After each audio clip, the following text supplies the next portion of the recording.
welcome to 3DR CNC. This is part 6 of my DIY 3D printer series, where we assembled this printer right here. In the last video we assembled the X-axis, and now we're going to connect this to the frame and Y-axis by assembling the Z-axis. And for that you need to print 2 C-stepper motor mounts and 2 lead screw retainers.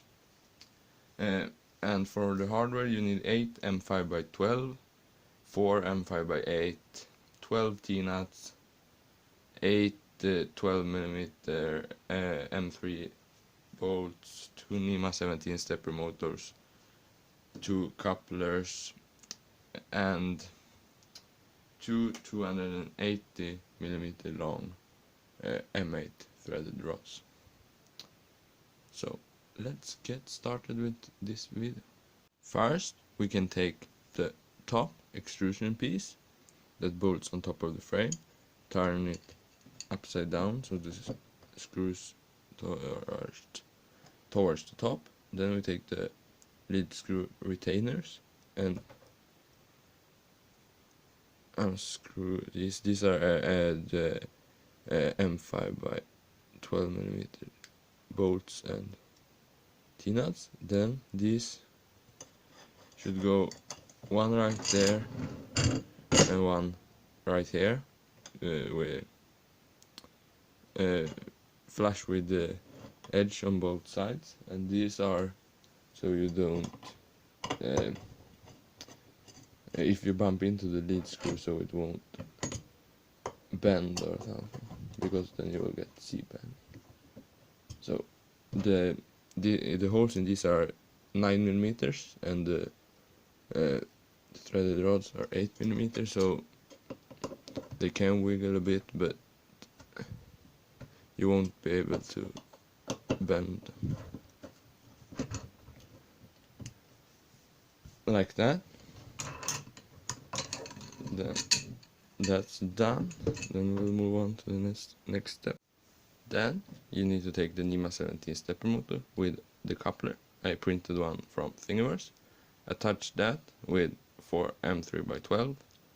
Here you put 2 M5x12 and T-nuts, and on the thinner part 2 M5x8 and T-nuts. Then you can take the threaded rod, insert that and tighten the coupler.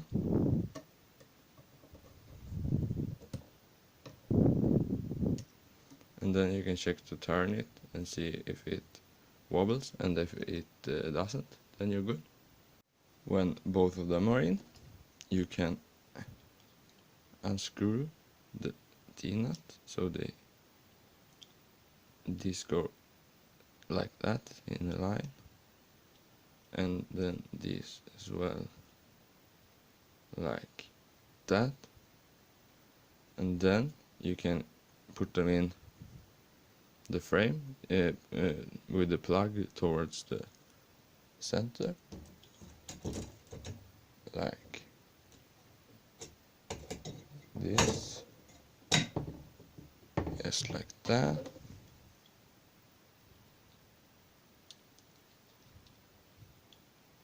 And like that.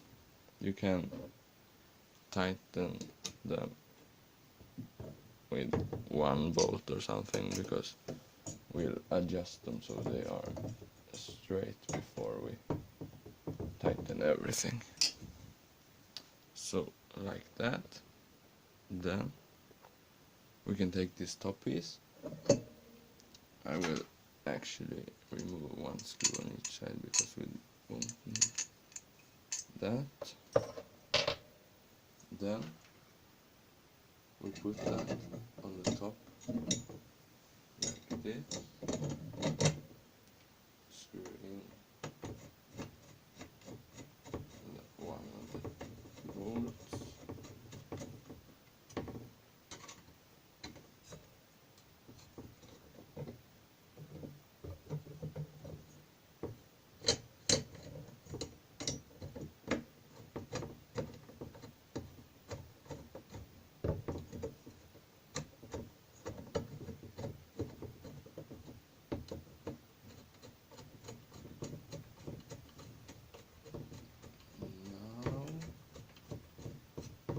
those are in, the lead screws go inside these, and then they should stay in the middle so there's air around when you tighten these. So hold this in position, and if you feel like it's going to one side, you need to readjust that. So I'll adjust those and then I'll be back. When those are straight, you can remove this top piece once again and screw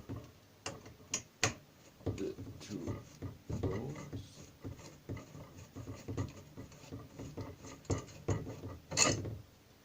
And then we take the x-axis, and because this is backwards now, we put the nuts towards the back where the bleed screws are. Then just do that, and this should go into the nuts quite easily if they are aligned right.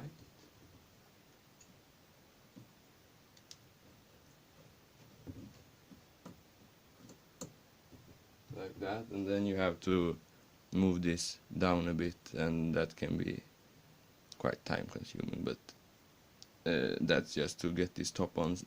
Then you can use the motors to drive it down all the way later. Now I'll move it down, and then we can actually put the top extrusion on for the last time. That just goes on like this. I actually need to move this slightly more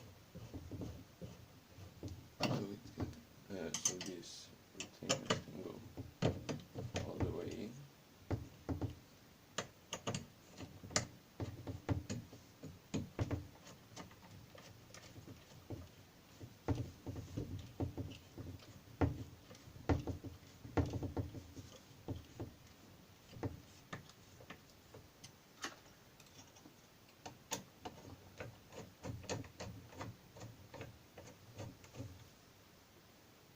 When that's on, we're actually done with today's episode. All of the axes are installed, so the next time we're going to do the X gantry. So stay tuned for that. Thanks for watching, and I'll see you in the next one. Bye.